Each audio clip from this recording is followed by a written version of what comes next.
Queridos amigos, boa noite. Que as bênçãos de Jesus, o nosso mestre e amigo, sempre presente em nossas vidas, nos envolva, nos abençoe e nos inspire, agora e em todos os instantes das nossas existências. Hoje nós vamos iniciar as nossas reflexões lembrando de cinema. Quem gosta de cinema? Um bom filme. Sejam sinceros, a amizade é a mesma, pode falar. Pois bem, nós só perguntamos porque nós nos lembramos de um personagem. Quem daqui já assistiu o Parque dos Dinossauros? O primeiro, não esses outros que apareceram depois. O primeiro. Vocês lembram daquele empresário idealista, sonhador? O John Hammond, era o nome do personagem. Vocês lembram o nome daquele ator, não? Quem lembra? Muito bem. O nome daquele ator, aquele senhor simpático, que se apresentava como o idealizador do Parque dos Dinossauros, é Richard Samuel Attenborough. O Richard Samuel Attenborough, é o inglês, ele desencarnou no ano de 2014, mais precisamente no dia 24 de agosto de 2014, há 5 dias de completar 91 anos. Nós conhecemos o Raymond Attenborough por aquele filme onde ele ficou muito conhecido. Mas teve um outro trabalho que foi definitivo para a sua vida. Um trabalho realizado no ano de 1982. Agora nós vamos conhecer a idade dos frequentadores, né? Quem daqui assistiu Gandhi? Gandhi.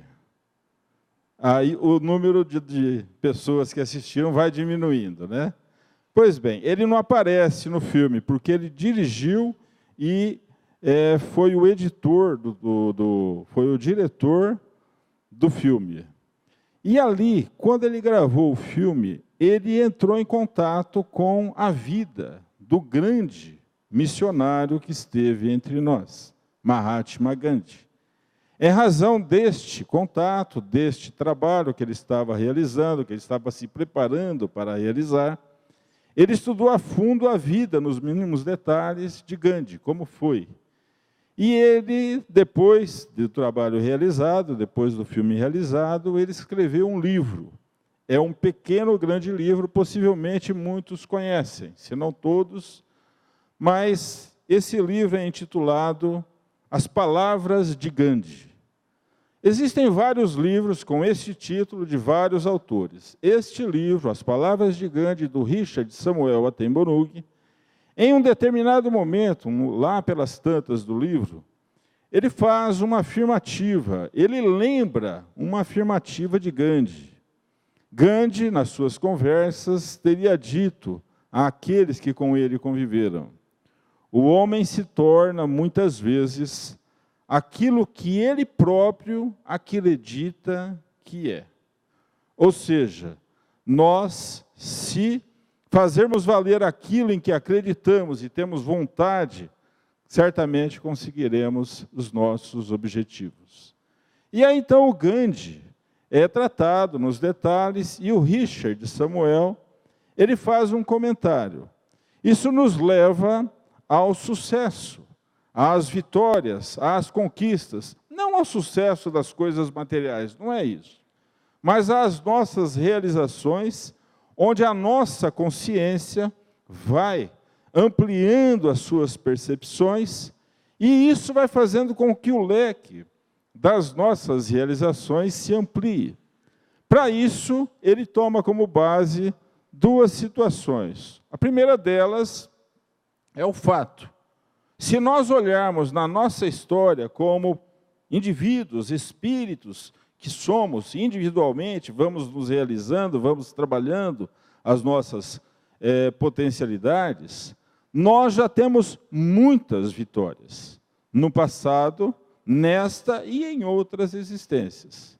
É verdade que estamos aqui no mundo de provas, de expiações, mas, à luz da doutrina espírita, estamos ainda no início da nossa marcha rumo à nossa perfeição, ao nosso aperfeiçoamento. Mas nós já vencemos muitas etapas, porque nós já passamos daquelas fases mais primitivas. Então, à luz da doutrina espírita, nós concordamos que existem muitas vitórias, que nós já realizamos muitas coisas. É verdade que ainda não realizamos nem um pouco da metade, nem metade do que nós ainda temos que realizar, mas estamos caminhando. E ele nos chama a atenção para uma outra situação. O que nos comprova que nós podemos chegar onde acreditamos, ou naquilo que acreditamos sermos, acreditamos que somos, é a razão. Porque aí, tudo no universo, em todos os elementos, respiramos evolução. Ele lembra um filósofo alemão, Goethe. O universo conspira a nosso favor, disse Goethe. E a doutrina espírita realmente nos fala que todos nós vamos evoluir e vamos nos aperfeiçoar. Certamente, esta é a reflexão da noite de hoje. Para termos uma ideia de que a perfeição a que chegaremos um dia vai se verificar, vai se concretizar, nós nos lembramos do Livro dos Espíritos. Allan Kardec, o codificador da doutrina espírita, na questão número 132 de O Livro dos Espíritos, pergunta aos benfeitores espirituais: qual o objetivo da encarnação dos espíritos? E os benfeitores espirituais respondem: passar pelas provas daquilo em que já foi aprendido, fixar valores, passar por situações para que aqueles valores, o aprendizado, sejam fixados em nós. Passarmos pelas expiações, porque enquanto estamos passando pelas provas, de vez em quando, e só de vez em quando, a gente dá umas desviadas do caminho, então precisamos retificar, reparar toda aquela situação que certamente nós criamos. Cumprirmos a nossa parte na obra da criação. Nós vivemos no mundo material, é verdade. Nós não somos criadores. O Criador é Deus, nosso Pai. Mas nós somos co-criadores. Porque a todo instante nós estamos trabalhando a criação. A todo instante nós estamos elevando os nossos pensamentos, agitando o meio onde nós vivemos com a emissão de energias, fluidos decorrentes das nossas vibrações, dos nossos pensamentos e das nossas ações. E o outro objetivo, chegarmos à perfeição. Alcançarmos a perfeição. Isso é uma meta, isso certamente todos nós chegaremos e alcançaremos. Aqueles que acreditamos que estamos caminhando nisso, certamente vamos conseguir. E aqueles que não acreditamos, um dia vamos passar a acreditar. Porque este é um dos objetivos da encarnação. Quando nós olhamos no termo a perfeição, nós olhamos para o planeta, como hoje se apresenta. O nosso país, em especial, passando por uma época confusa. E aí nós ficamos um pouco aturdidos. Será que estamos caminhando para a perfeição? Estamos caminhando para a perfeição, sim. O Dr. Bezerra de Menezes, espírito, ele tem uma mensagem, numa dessas mensagens, essa mensagem foi colocada num editorial da revista O Consolador, do dia 11 de janeiro agora de 2015.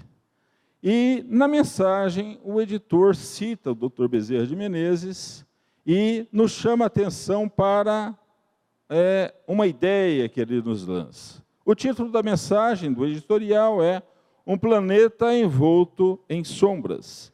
Dr. Bezerra de Menezes, por Divaldo Pereira Franco, diz mais ou menos o seguinte: o nosso amado planeta, ainda envolto em sombras, permanece na sua categoria de inferioridade, porque nós, espíritos, seres que a ele ainda nos vinculamos, ainda somos inferiores. Por isso é que o nosso planeta é inferior. Bastaria que nós, de imediato, mudássemos o nosso padrão mental e certamente a situação se converteria. Nós falamos na fé, nós falamos na prece, nós falamos na confiança que nós temos no Criador, mas no nosso dia a dia parece que essas situações, essas atitudes, parece que ficam um pouco relegadas a segundo plano, segundo a mensagem do Dr. Bezerra de Menezes. Então, o nosso planeta ainda é inferior, porque aqueles que aqui habitamos ainda somos inferiores. Basta que nós procuremos nos aperfeiçoar para que uma situação, um grande salto, se efetue quase que de imediato. Lógico que não passaremos para uma categoria mais elevada, num momento para outro, mas certamente teremos um grande salto. Relembrando os ensinamentos de Kardec, nós nos lembramos de uma lição que ele nos traz, está no Evangelho segundo o Espiritismo, mais precisamente no capítulo 6, quando ele fala do Cristo Consolador. Ali, nas instruções dos Espíritos, o Espírito Verdade nos fala acerca do advento do Espírito Verdade, ou Espírito da Verdade. A mensagem é uma verdadeira joia para aqueles de nós que estamos aprendendo, aqueles de nós que estamos estudando. Mas nesta mensagem, o Espírito Verdade, certamente Jesus, esta mensagem está lá no livro dos Médiuns, que foi editado antes do Evangelho, e lá no livro dos Médiuns, Allan Kardec não colocou o nome de Jesus, mas certamente a mensagem é de Jesus ou de um dos seus prepostos. E diz mais ou menos o seguinte, em toda a mensagem, nós não vamos entrar nos detalhes, mas ali existe uma dica, uma instrução para todos nós. Espíritas, amai-vos, este é o primeiro ensinamento. Instruí-vos, eis o segundo ensinamento. Nós já paramos para pensar nisso? O que o amor e a instrução podem fazer para o nosso progresso, para o nosso aperfeiçoamento? Vamos lembrar o que era estar diante de Jesus. Nós nos lembramos de uma passagem, possivelmente muitos conhecem, certamente todas as passagens que nós conhecemos dos encontros com Jesus, são passagens maravilhosas, temos muito a aprender, mas nós nos lembramos de uma que é narrada pelo espírito Amélia Rodrigues, no livro Primícias do Reino. Amélia Rodrigues nos fala acerca da mulher hemorroísa. Ela tinha uma hemorragia constante, ela tinha já um ciclo catamênico que não cessava há muito tempo. E ela procurou se orientar com um, com outro, o que era possível na época. Certamente as possibilidades não eram como nós temos nos dias de hoje, mas alguém que conhecia medicamentos artesanais, sei lá, alguma coisa assim, ela procurou. Ela gastou o que tinha e o que não tinha, como nós falamos nos dias de hoje. E aí ela não tinha mais recursos, e estava ali enferma. Aquela situação que fazia com que ela ficasse numa situação constrangedora, porque todos conheciam o seu problema. Aí ela ouviu falar de Jesus. E foi até ele. Fez tudo o que era possível, conseguiu meios de um jeito ou de outro, com a ajuda de muitos, e ela pegou e foi. Jesus entra na cidade, estava caminhando junto com os seus discípulos, alguns dos seus discípulos, e aquela multidão que o conduzia, ele para, olha para Simão Pedro e pergunta: Simão, quem me tocou? Alguém me tocou. Imaginemos Simão Pedro, mais ou menos como nós, mais ou menos calmo como nós, mais ou menos tranquilo como nós, disse mais ou menos o seguinte, como nós diríamos se estivéssemos lá. Como é que no meio dessa confusão toda o senhor vem perguntar quem que te tocou? eu sei lá quem que te tocou. As palavras foram outras, mas o pensamento era esse. Simão, alguém me tocou. E a mulher se apresenta, fui eu, Senhor. Fui eu que te toquei. E aí então Jesus olha para aquela mulher e diz, minha filha, vá em paz. A tua fé te curou. E aquela mulher teve imediatamente o ciclo interrompido e ela estava ali completamente curada. Foi completamente curada. Volta à normalidade. Passa a acompanhar os passos de Jesus. Acompanha Jesus nas reuniões com os amigos, acompanha Jesus junto àquelas pessoas simples que o buscavam, até que Jesus é aprisionado e levado a julgamento, e do julgamento ele é levado à crucificação. Esta mulher enxuga o rosto de Jesus. Como é o nome da mulher? Exatamente. Está todo mundo pensando, mas ninguém está querendo falar. Verônica. E dali fica impresso o rosto, a face de Jesus, que dá origem àquilo que nós conhecemos como o sudário de Turim, que é controvertido, aceito por uns, por outros não, mas isso não vem ao caso. Ali aquela mulher teve a sua vida modificada, restabelecida, pelo contato com Jesus. O que era estar diante de Jesus? A personificação do amor entre todos nós. Mas ele nos falou, amai-vos e instruí-vos. Quando nós nos lembramos de instruirmos-nos, nós nos lembramos que vivemos numa época sem igual. Uma época em que nós temos informação disponível onde quer que estejamos. Estamos em casa, no computador, estamos nos meios de comunicação, no nosso celular, nós precisamos às vezes nos policiar, porque senão nós estamos no meio de reuniões, eventos, e estamos ali dando uma olhada no nosso celular. Acontece isso muito com todo mundo aqui? Não. Não, né? Só comigo. Tá. Acredito em Papai Noel também. E aí, então, ali nós temos uma oportunidade sem igual. Por quê? Porque quando Jesus nos disse, instruí-vos, ele, em algum outro momento, ele também disse àqueles que o acompanhavam, conhecereis a verdade, e a verdade vos libertará.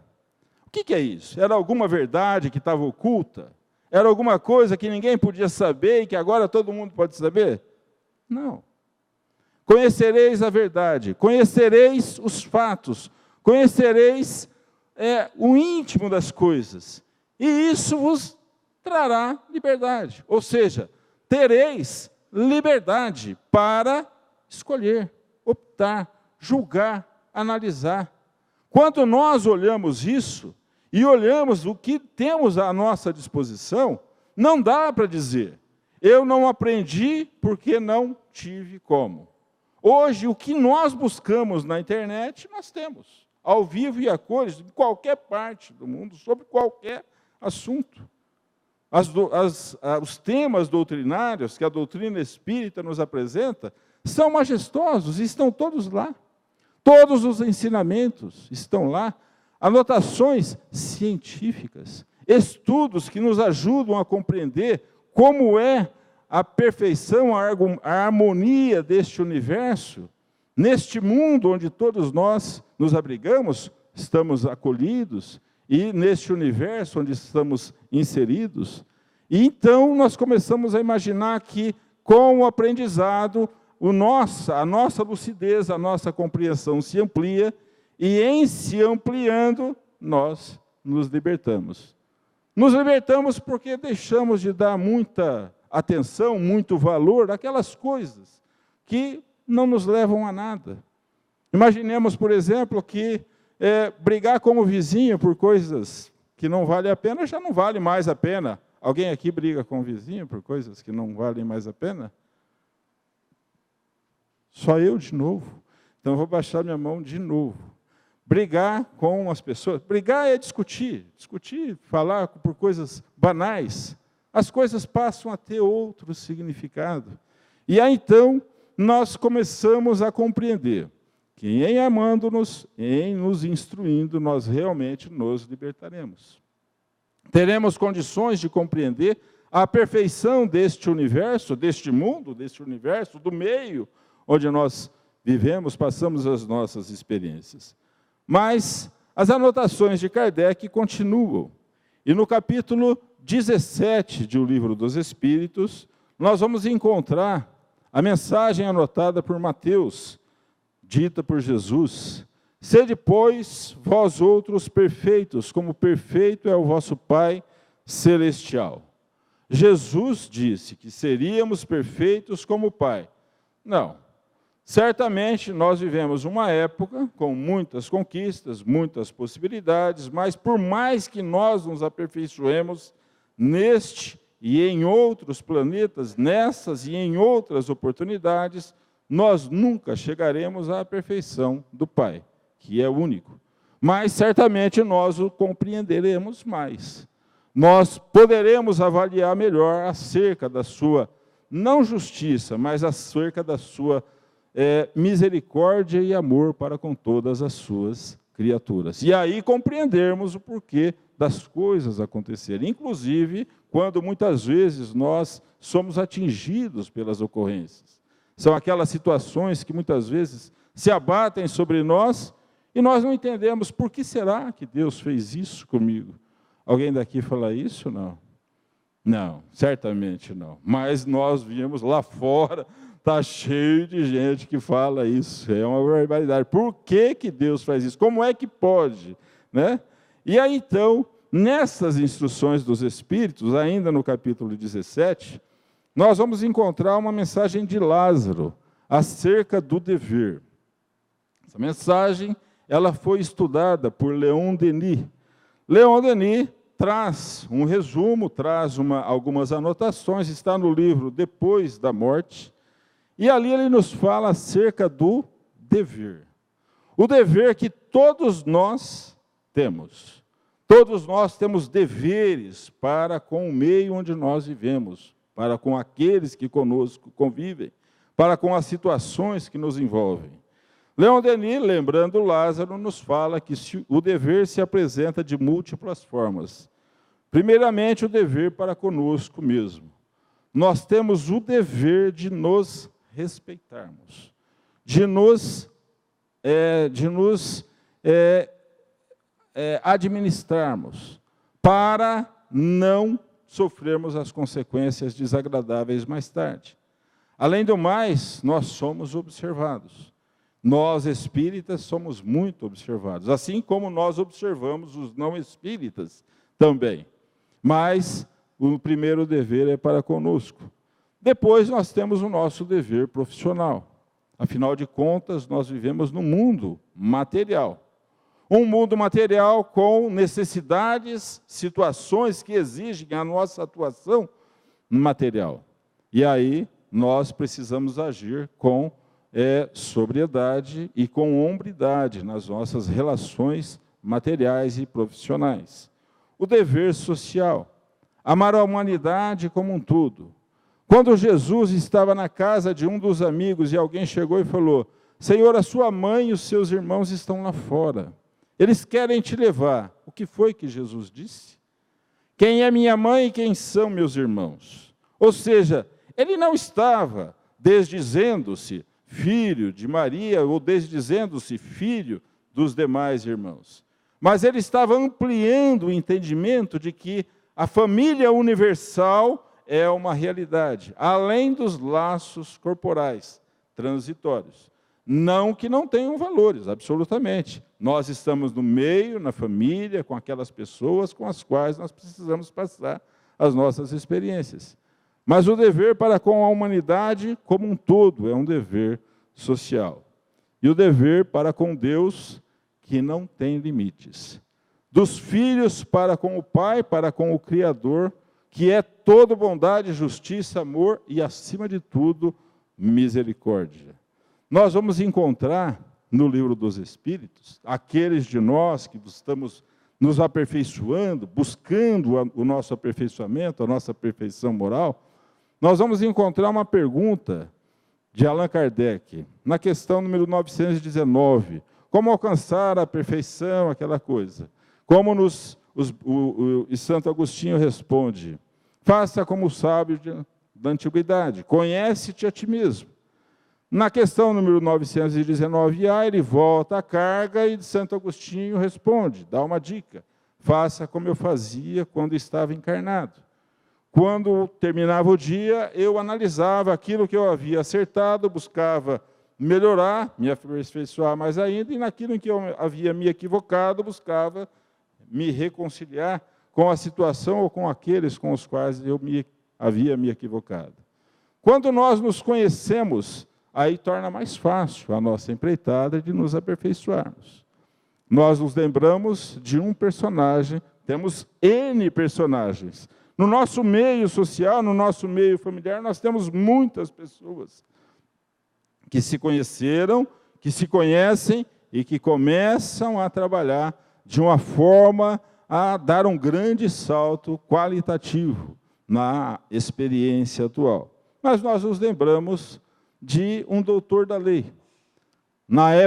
Àquela época, Saulo de Tarso era um jovem, era um estudioso da lei, era um doutor da lei.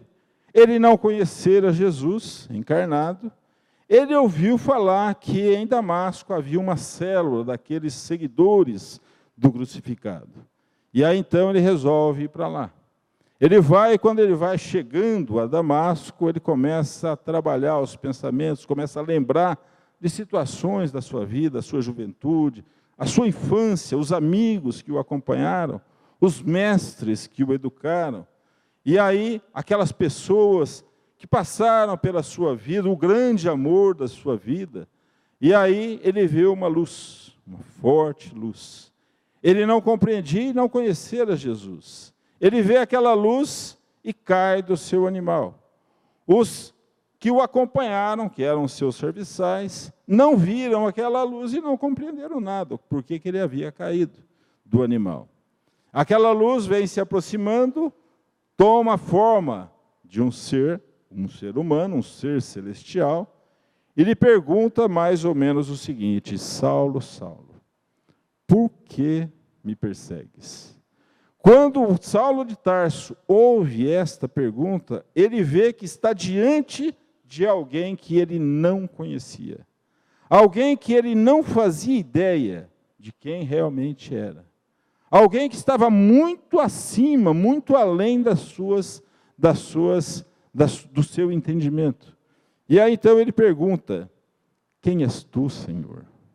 Eu sou Jesus, a quem persegues. Quando Jesus fala nesse tom com Saulo de Tarso, havia só amor nas suas palavras. E Saulo de Tarso é tocado por essas energias salutares e compreende que estava diante de alguém que não conhecera, não pudera compreender, e como um general vencido, nos dizeres de Emmanuel, pela psicografia do nosso querido Chico Xavier, Saulo de Tarso apenas pergunta: que queres que eu faça, Senhor? Nós conhecemos o resto da história. Saulo de Tarso se transforma em Paulo de Tarso e passa a ser um dos grandes trabalhadores pela doutrina, divulgação da mensagem de Jesus, graças a quem nós, no Ocidente, conhecemos a mensagem de Jesus, porque senão ficaria ali circunscrita naquele meio que não tinha razão nenhuma de ser expandida. Nós, quando olhamos o mundo, os dias de hoje, a nossa possibilidade, a nossa vontade, aquilo que temos para progredir, alcançarmos a perfeição, nós nos deparamos muitas vezes com coisas que não entendemos. Coisas que ferem a nossa percepção, o nosso modo de ser. E às vezes nós falamos: não compreendo este mundo, neste momento em que estamos vivendo, apesar de todas as conquistas, apesar de todas as possibilidades que nós temos. E entramos em depressão, porque nós vivemos em sociedade, estamos todos juntos, mas na realidade estamos solitários. Estamos juntos e não conversamos. Estamos unidos e não nos unimos. Estamos reunidos em família e cada um com sua televisãozinha, olhando as suas mensagens. A conversa, o entendimento, muitas vezes, fica um tanto para segundo plano. E aí, nós entramos naquilo que os jovens, antigamente, os jovens hoje não sei se falam assim, mas há algum tempo atrás falavam, estou meio deprê. Alguém aqui está meio deprê? Não? Já passou por isso? Se não passou, fique atento, porque nós podemos passar a qualquer momento. Isso é questão de altos e baixos. Nós todos temos os nossos altos e baixos. Os baixos, possivelmente a gente entra numa faixa de vibração e nos deixa um pouco aturdidos. Nós nos lembramos de uma mensagem. Essa mensagem ela está num livro fascinante do escritor, compositor, cantor argentino Facundo Cabral. Lembram do Facundo Cabral? Não é da nossa época, né? Ele desencarnou em 2011, já estava bem experiente. Mas ele deixou um livro, e nesse livro tem uma mensagem que é sensacional, para todos nós, para todos os instantes, para todas as horas. Ela é intitulada, muitos possivelmente conhecem, porque essa mensagem hoje roda o mundo através da internet. Ela é intitulada mais ou menos o seguinte: não estás deprimido. E ele começa, não estás deprimido, estás distraído. Distraído em relação à vida que te preenche e te rodeia. Não estás deprimido, estás distraído. Por isso acredita que perdeste algo, o que é impossível, porque tudo te foi dado. Não fizeste um só fio de cabelo da tua cabeça, portanto não é dono de nada, de coisa alguma. A vida não te tira coisas. Liberta-te de coisas, para que possas voar mais alto. Nós vamos continuar daqui a pouco, mas vamos analisar. A mensagem é longa, nós só estamos lendo um pequeno resumo. Nós estamos distraídos, sim, em relação ao mundo que gira à nossa volta. Nós, às vezes, estamos buscando mensagens no nosso celular, no nosso smartphone, de amigos que estão distantes. E os amigos que estão conosco, à nossa proximidade aqui, nós deixamos passar a oportunidade de nos relacionarmos. Às vezes nós nos fechamos nos nossos problemas, porque são muitos, todos nós temos problemas. É isso que fomenta a busca de soluções, e é isso que fomenta também o progresso.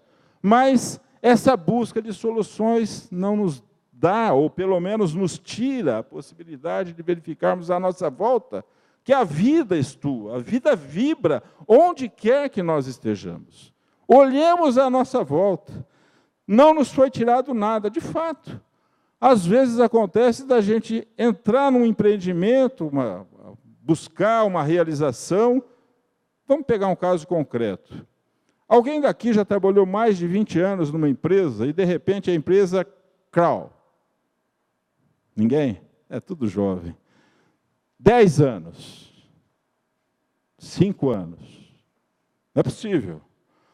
Aí nós somos despedidos, dispensados, ou a empresa vai à bancarrota, e aí o que a gente pensa? Minha vida acabou. Trabalhei tanto por essa empresa, não sei o que vai ser da minha vida agora. Alguém já passou por isso? Pode levantar a mão, porque nós já passamos por isso. E aí o que acontece? As coisas vão se normalizando. A harmonia vai sendo restabelecida. E daí a algum tempo, meses, talvez anos, a gente fala assim, ainda bem que eu saí daquela empresa, porque senão eu estaria lá até hoje fazendo aquilo lá, e hoje eu tenho condições de compreender mais outros setores, outro trabalho, outras realizações, outras pessoas. Então a vida não nos tira, ela abre espaço para que as coisas importantes entrem na nossa vida. Nós não perdemos nem um fio do cabelo que nos foi emprestado. Eu, quando fiquei sabendo disso, falei, ufa, já está devolvido, né? E aquele que morre, continua ele, aquele que morre está apenas adiantado em relação a nós. E não esqueças do melhor dele, o amor, que continua vivo em teu coração. Lembre-te, amarás ao próximo como a ti mesmo. Reconcilia-te contigo. E ele continua. Não estás deprimido, estás desocupado. Ajuda a criança que precisa de ti e ela será sócia do teu filho no futuro. Ajuda os idosos, os velhos, que eles te ajudarão quando for a tua vez. E a mensagem vai por aí afora. Não estamos deprimidos, não estamos desanimados, estamos desatentos, estamos distraídos, estamos às vezes, desocupados. O Cássio falou agora há pouco, precisamos de voluntários. Trabalho tem, nós temos como realizar. Às vezes é alguma coisa um pouco mais simples, outra ali, outra aqui. De repente nós estamos engajados num trabalho e fazemos parte de um trabalho maior. Certamente um planejamento maior, mais amplo dos benfeitores espirituais para com todos nós.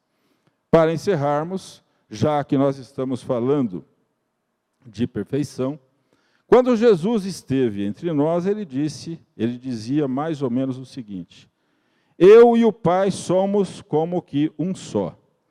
Não que ele e Deus e Jesus fosse um só, não era isso. Ele e Deus, o Pai, estavam em constante comunhão, estavam em constante interligação através das vibrações que chegavam, que emanavam naquele meio em que Jesus vivia. Isso, mal compreendido, deu a entender que Jesus e Deus eram uma coisa só. Realmente não era. Em várias oportunidades ele deixou isso bem claro. Mas, para nós finalizarmos, e tendo esta figura de Jesus em comunhão constante com o Criador, nós nos lembramos de uma história. É uma história que é narrada neste livro, ela é lembrada neste livro, Espelhos da Alma, do Núcleo de Estudos Psicológicos Joana de Ângeles, e ela é de autoria do Leonardo Boff, teólogo. Leonardo Boff, todo mundo já ouviu falar, conhece. Ele escreveu um conto acerca do boneco de sal. Esse conto diz mais ou menos o seguinte: o boneco de sal, ele era de sal mesmo. O boneco de sal saiu por todas as regiões do mundo para conhecer as várias regiões do mundo. Andou por regiões áridas, andou por lugares que ele nunca tinha visto, até o dia que ele chega à beira do mar. Ele chega à beira do mar e fica fascinado. Fascinado com aquela visão, com aquela situação, aquela imensidão. Então ele pergunta para o mar: quem é você? E o mar responde: eu sou o mar. Mas o que é o mar? Se você quiser me compreender, você tem que me tocar. Então o boneco de sal, meio com medo, meio ressabiado, meio constrangido até, vai e coloca a pontinha do dedo do pé na onda da água que vinha. O que aconteceu? Ele foi se dissolvendo, a pontinha do dedo do pé se dissolveu. Ele voltou e ficou assustado. E falou para o mar: mas que coisa estranha, você agora conhece um pouquinho de mim. Não, mas eu percebi alguma coisa estranha. Mas quem é você? Eu sou o mar. Se você quiser me conhecer, você tem que me conhecer por inteiro, você tem que entrar aqui por inteiro. Então, o boneco de sal começa a caminhar em direção ao mar, começa a adentrar o mar. Ele começa a adentrar e vai se dissolvendo. E conforme ele se adentra e se dissolve, ele vai perguntando: mas quem é você? Eu sou o mar. Quem é você? Eu sou o mar. Quem é você? Eu sou o mar. E antes que a última onda viesse e lhe cobrisse, ele disse mais ou menos o seguinte: agora eu o compreendo, porque agora eu também sou o mar. nós, um dia, compreenderemos o Criador. A nossa perfeição vai se realizar, de um jeito ou de outro, mais cedo ou mais tarde, mais ou menos tempo. Tenhamos isso em mente, que o Mestre amigo nos oriente sempre. Muita paz.